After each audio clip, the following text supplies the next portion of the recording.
Welcome to the Behendigkeit podcast, episode 6. We are coming straight to you from Berlin, Germany. My name is Gereon, and I'm here with Pauline. Hi, everyone. Nice to be back. Awesome. All right, let's get into it. So today we're going to talk about the secret Tesla master plan. And so for those that don't know it, Elon Musk in 2006, actually in August 2nd, 2006, has released his so-called secret Tesla Motors plan. And it's a blog post, and it's like, if you print it out, it's like about 3-4 pages. And in it, he laid out the future for the company. And this is kind of interesting because, usually companies keep their plans to themselves and don't put them out openly. And it's really funny because 2006 has been quite a while ago, and it's really interesting to look at if he has actually achieved the goals that he had for Tesla. And actually, he posted this plan, and then he posted another one about 10 years later, and recently they have released a third plan, right? And so we're going to look at it and talk a little bit about what he's doing here and why this is interesting and could be of interest for you in a business context. So the first thing that I noticed when reading the original one is that it really gives you the chills, right? Because you can see what he has achieved. If you think about the story of Tesla, it's crazy. Think about how easy it is to break into the car industry. Think about how protected the car industry is, for example, in Germany, right? So there's a lot of large corporations, and they are getting subsidies. They're getting political protection from the German government, and it's the same in Japan and the United States and so on. And here's this guy who, as a boy, grew up in Africa and then emigrated first to Canada and then the United States, and that was able to build a car company that is actually competitive to take on those giants of industry, household names such as Ford, General Motors, Mercedes-Benz, BMW, Toyota, and so on. And he's not actually just surviving. Tesla is actually thriving and taking market share. And so I think it's a good idea to look at his calls that he publicly made, right? Where are we going? What's our strategy? What's our master plan? Oh, and by the way, we're going to give you our master plan, and you're still going to be helpless to defend against it.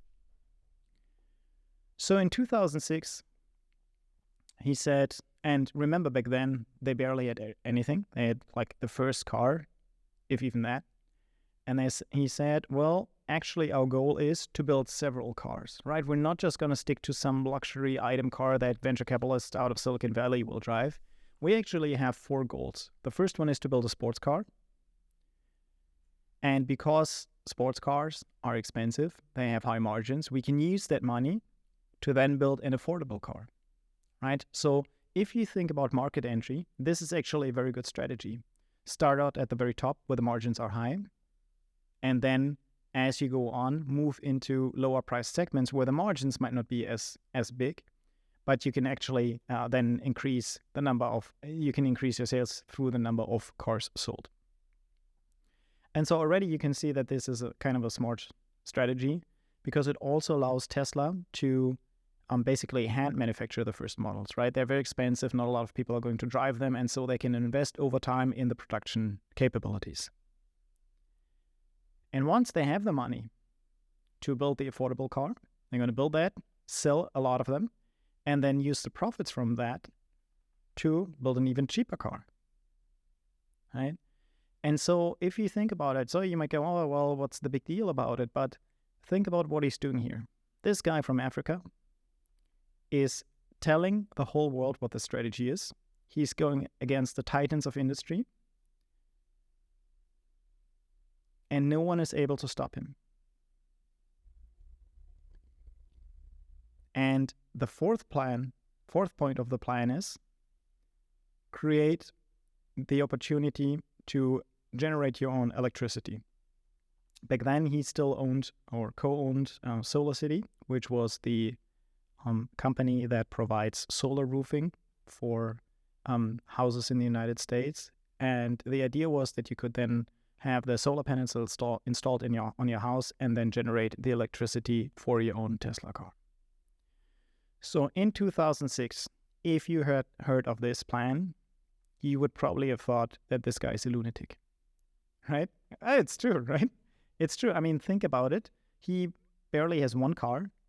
The manufacturing is very manual, right? And he's calling out the giants and he says, well, this is how I'm going to take you on. Watch me do it. Which is completely crazy. And what I really love about it is not just the audacity of it, the strategic thinking behind it, but also something, a term that I like to use, which I borrowed from Gary Vaynerchuk, which is macro micro, right? So when people think about what they're going to do, they're often going too much into the details, right? They're going into the nitty gritty and trying to just like, oh, will it work if I take this part of the engine and electrify it and so on? And they go in all the details and they get stuck there because they cannot solve some precise problem. But this idea of macro micro is to say, well, yes, on the micro level, there's going to be a ton of problems, but we think we can handle them. We trust ourselves. Let's think about it from the macro level. Is it possible to build a car that can be appealing to rich people in California, for example? Well, probably. There's some chance to that. Once we have that goal achieved, and by no means is this assured, can we then expand the production into another car that is a little bit more affordable, where maybe the production is better? Maybe, right? There's going to be a million of problems, but probably. And can this process then be continued, and also can solar options be provided? Probably. On the macro level, this seems very straightforward, seems very simple. I could come up with this macro plan. Could I do it on the micro level? No chance. However, we're talking about strategy here, like very high level product strategy. And so you don't need to resolve all the details. You need to make sure that there's not going to be any critical roadblocks, any problems that are going to derail everything. And this is kind of where the difficulty comes in. You need to go into the micro just enough to understand where the problems may be, but not get bogged down by it. So if we look back at this, did they build a sports car? Check. Did they use the money to build an affordable car? Check. Are they using that money to build an even more affordable car? I actually don't know. I think so. They are reducing the prices. They might not have started a new car, but they are continuously reducing the prices on their more affordable cars. And so they're kind of checking this goal as well. And they have also been working on the power generation options. One thing that might not be apparent here to people is, we talked about the audacity, but the long-term thinking is also crazy. So if people build a company, they want to make money, usually, right? Some are more mission-driven, some are more profit-driven. But here it's clearly stated, the money we make is going to go into a new model of car, right? And that is going to be reinvested again, and going to be reinvested again. He's not talking about, oh, I'm going to take that money out, I'm going to be rich, I'm going to buy a yacht. It's everything we do. The master plan is just to keep reinvesting into the future. And he's kind of laying out the roadmap of how he's getting there. All right, so this is the original master plan. It kind of gave me the chills to read it. And it looks like they were pretty good at accomplishing this. So now, master plan part 2. 10 years later, July 20, 2016. And now it's a little bit further along, right? They have been successful, and I think people really underestimate how much trouble it is, how much pain is in getting there, right? We just see it from the outside, and we might say, oh, this guy is crazy, what he's saying on Twitter, or we might say, oh, I don't like the form of the car or something like that, but think about how difficult it is. And Elon often says that there are actually 2 American car companies that didn't go broke, and that's Ford and that's Tesla. General Motors went broke a ton of times. Chrysler the same. All the different car companies, and there were hundreds that you don't know the name of, all gone, right? Because it's extremely difficult to do. And while in the first master plan, electricity was just a minor topic, right? It was one of the 4 points, but the rest was really focused on cars. Now suddenly energy comes more into the foreground. And he's saying, at some point of time, our civilization must achieve sustainable energy economy, or we will run out of fossil fuels, right? So the fossil fuels are going to run out at some point of time, so we need to find another solution. And because of global warming, we might as well do it now. So then he lays out his plans. He talks about the sharing of the cars, right? So the idea is that if you're able to have an artificial intelligence drive your cars, then this will be helpful, right? Because you don't have to pay attention. But also then the car can drive without you. And so rather than have it stand around or sit around in your garage while you're not using it, it can be used as kind of an Uber service, right? It just goes around, picks up people. It can actually make money, right? You get the energy from the sun for free. You power your car. It drives around the town by itself. You make money while you're at work, for example, right? It's very, very nice vision. And so, right, in this second part, still talking about the cars, but now the focus shifts a little bit to energy and then to artificial intelligence, and then like creating a business model of like enticing people to buy into owning a Tesla, because then they can actually make money with it. And so now, just a couple of days ago, the third master plan was released. And what this strikes me as is, so let me put it this way. In my opinion, Elon Musk is the best chief product owner there is on this planet. There are some people who come close, and of course, Steve Jobs was in that category. But I don't think people realize how he's able to take big building blocks, big initiatives, and line them up in a way that actually makes sense, technically, economically, and that help him get further along the road. Because a lot of businesses are just very short-sighted, right? They see an industry that they think is interesting. They go in it. They try to make money, right? The money they make, they don't reinvest. They dispense it to their shareholders, right? And then after some time, they look at another industry or another part of the world, and they just repeat this thing. And he's not doing that. He's doing something different. He is like always jumping a little bit further, always seeing, okay, if we build this, what does it allow us to do next, right? We can jump there. We can jump there. We can jump there. And I think this is one of the big parts of the success of Elon Musk, is that I don't know how he's as a boss. I don't know what things he's really good at or bad at, but I know that he is supremely good at arranging the building blocks to go from somewhere to something bigger.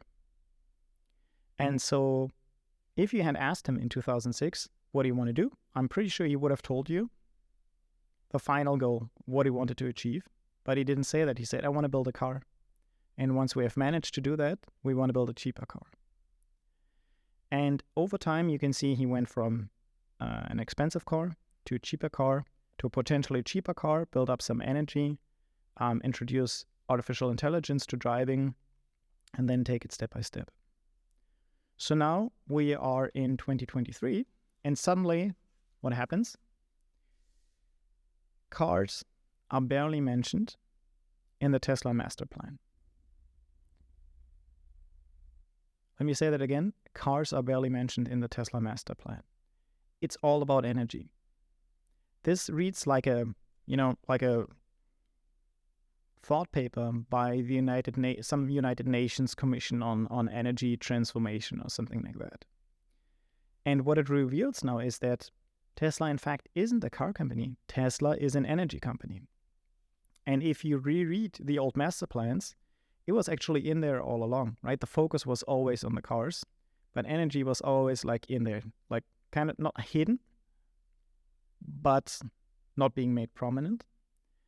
And suddenly we can really see where he's going. And what he's trying to do is he's trying to change the energy system of the whole planet. And think about the grandiosity of that. I mean, who even comes up with an idea like that to completely change the energy system for the whole planet? No one, right? I mean, who does that seriously? I mean, who even dreams that big, right? And even, I mean, actually, there are a lot of people that dream that big, but a lot of them are not quite right in their mind, right? They might be real dreamers. They dream of it, but there's no possible path to get there. And this is what I'm trying to get at. He dreams big, making life multiplanetary for SpaceX, changing the energy system of a whole planet. But then he has this capability of saying, okay, where do I start today to actually get there in 20 years? And he does it. He has different increments, can call it epics, whatever you want, building blocks of going from here to there, to there, to there. And at some point of time, with a little bit of luck and a lot of hard work, we're actually going to change the whole world.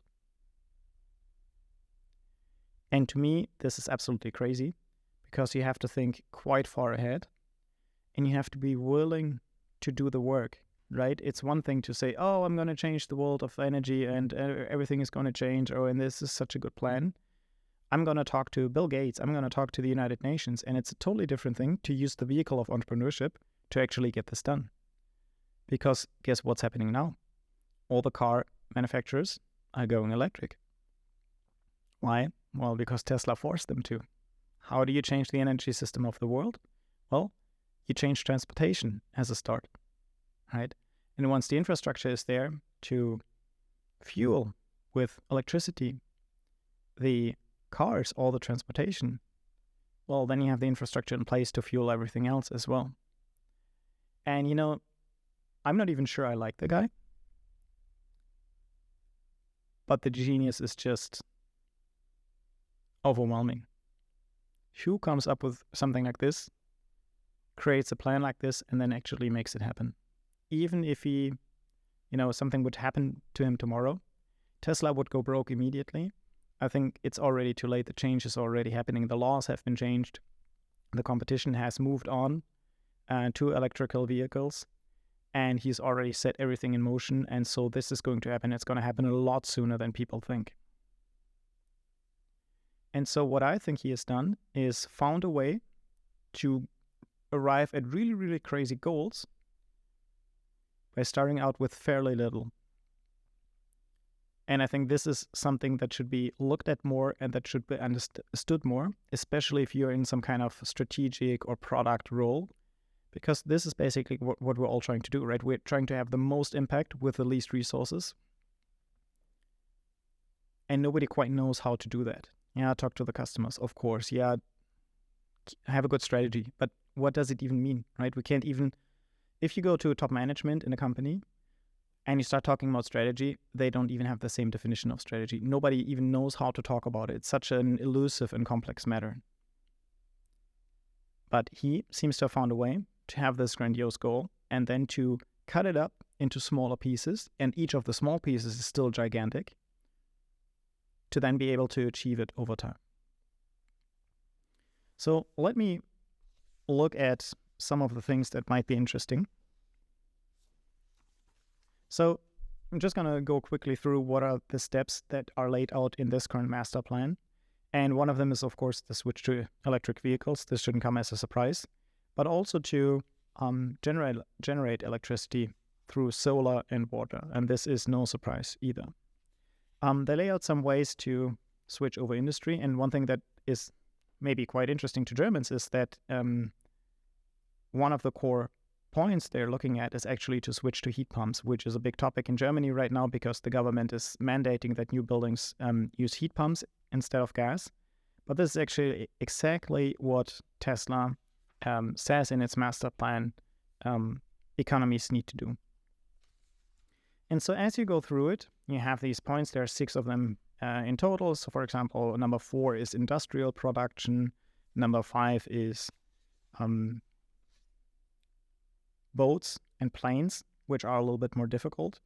And then the last point is actually creating the infrastructure for this transition. And so as you go through this and you read it, and it's very technical, right? And I'm not particularly interested in electricity generation and consumption and so on, the technologies for storing it.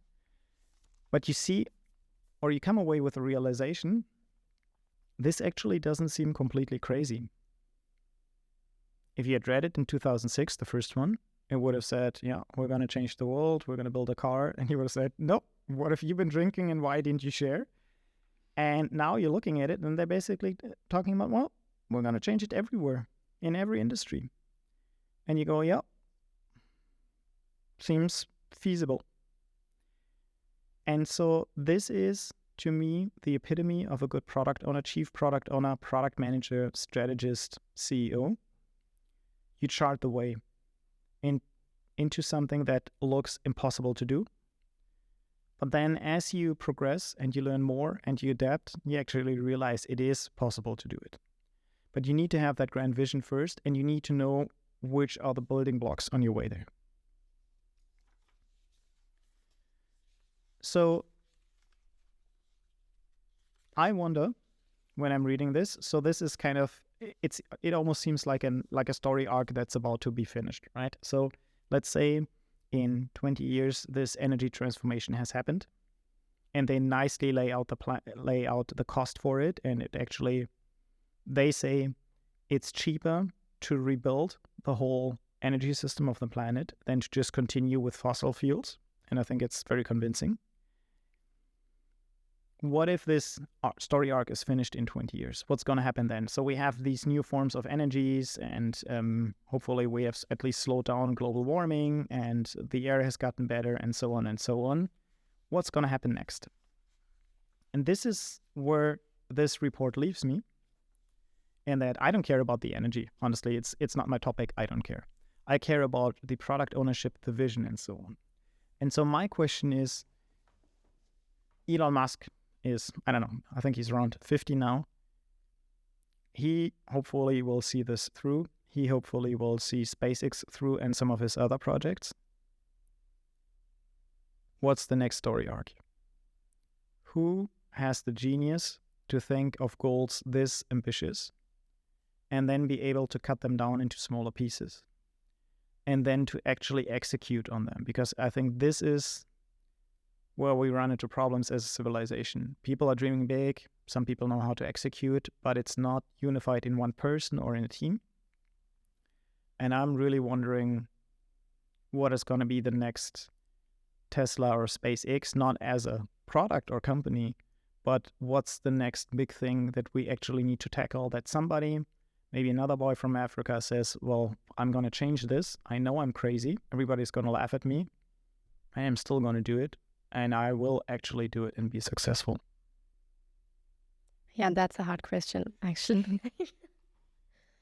Yeah, and I get it's a little bit dry, but I think this is extremely important, right? Because in the day-to-day, we're always stuck in, oh yeah, I need to do this. I need to, I don't know, build some more of an app and try to go from here to there. But who's actually thinking along these grand lines and thinking about, okay, so where are we going with all this? And I think changing the energy system is a very good thing. Becoming multi-planetary is a big thing. But I actually have trouble thinking of more big issues that need to be solved. I think even that is like something that a lot of us humans are lacking in, right? What's the next big thing? Never mind being able to cut it down into pieces. Never mind solving it. But you were just now looking like you were thinking about something. Actually, no. Well, of course, that's a tough topic, and I have no answer to that question, not at all, because I think, I don't know. Yep, but you know what the funny thing is? As you were saying that, I was thinking, well, maybe we're making it too complicated, and maybe the listeners will go, oh God, they're like making it way too complicated, because we just had this discussion about nutrition, right, before we started the taping. And with wildly opposing viewpoints. And of course, you're wrong and I'm right. Of course. But the thing is, you know, if you ask two people about their opinion on nutrition, you'll get three answers, right? Nobody can agree on anything. The science has been completely messed up by the food industry, right? They've been paying lobbyists. They've been paying off scientists to just,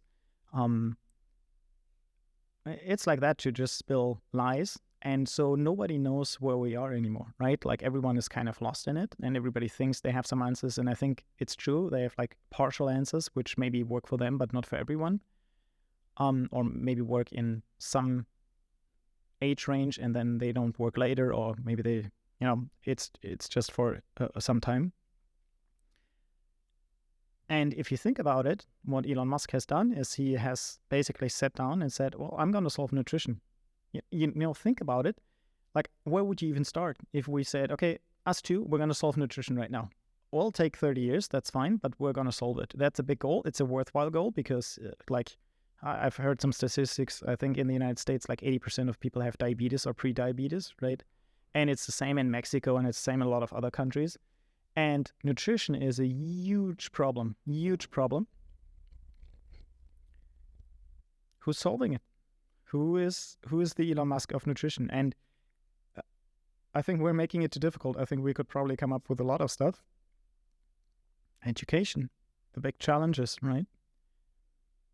But is somebody really tackling it with that kind of genius? Is somebody really laying out the plan? Is somebody actually driving this stuff? I don't know. I hope so. But it's kind of crazy if you think about it, that this guy, he has actually done it. How many tries were there before of electric cars that have been sabotaged by the car companies? How often has the United Nations or some state government said, oh yeah, we're going to try that and we need to get away from fossil fuels and so on? Nobody was able to do it, but he just found the exact trigger points and levers to get there. Yeah, this guy really had a vision, and I think that was the most important. Like, of course, it was like a queue of like lucky decisions and lucky also like changes in the surroundings, changing in our nature, whatever, in politics. But this guy was really focusing on his plan, and he really had a vision. He really like follows what was in his mind, and I think that's the most important thing. Lots of people have good ideas, but then once you get criticized or once you have a problem, most of the people just stop what they want to do because it's hard. There are too many problems. Also, like financially, I think like that's a big problem for most of the ideas to change something in the world. Then politics, whatever. But this guy never gave up, and I think this is a big point in any changes in the world. Like if once you give up, you lose. But he was following his plan, whatever. I think there have been so many big things what like stopped him from doing what he wants, but he never gave up. And then he found another solution. Then he tried on another level, on another way, with a different focus, maybe, whatever. So I think this is the most important thing. Once you have an idea, you just have to continue doing it. If you change something, if you change how you get the goal, like how you achieve your goals, that's not the case, but never lose your focus. Yeah, I think you make a very good point. But I think, staying on target is good. But I think a lot of people have exactly that problem with staying on target while constantly changing how they approach that target, right? Which is, of course, the theme of agility.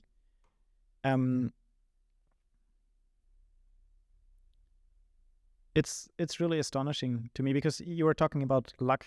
You said he was lucky, and of course, there's a ton of luck in there. But how is it possible that he has already done it twice? It's crazy. And of course, right now, Twitter isn't looking that good, and I personally think he made a mistake there. Wouldn't be surprised if he can pull a rabbit out of his hat after a while anyway. But is there a secret sauce? Is there a method to the madness that we can learn from and that we can maybe not copy, but I think I would be happy if I would learn just some parts of what he's doing, because I think that would be very good in creating something meaningful and achieving your goals and so on. And I think in their personal dislike of him, people overlook what he has accomplished. And then they pull up stuff and they say, oh, is that he had some kind of like, I don't know, like a diamond mine or something. And yeah, that's not really the case. They are acting like he was like a billionaire, which he wasn't. Right? And they're always like focusing on some negative stuff. But if you think about it, and I know I've said it a couple of times, but I really want to drive it home. It's a kid from Africa who came to North America and was basically broke, right? And he built all this stuff. And like, what's our excuse? And if he did it like that, is there something that we can learn from how he approached it? And the funny thing is, he put it out for us to read, right? So the master plan, it's out there.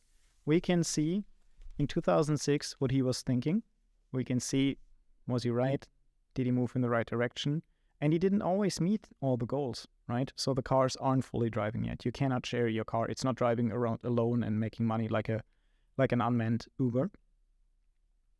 But he still seems to be on target. And I don't have an answer to this, but I think anyone who is in strategy, top management, product management in any kind of form needs to watch him and learn from him. And I don't think we have learned from him enough. There's not enough good biographies. We don't really know how he's doing it in detail. And I think this is something where we're really lacking and can learn a lot more. Yeah, I totally agree. All right, guys, that's it for today. This was about the secret Tesla Motors master plan. Closing out from Berlin, Germany, Pauline and Gereon. If this was of interest to you, we'll be happy to see you again next time around. Goodbye. Bye-bye.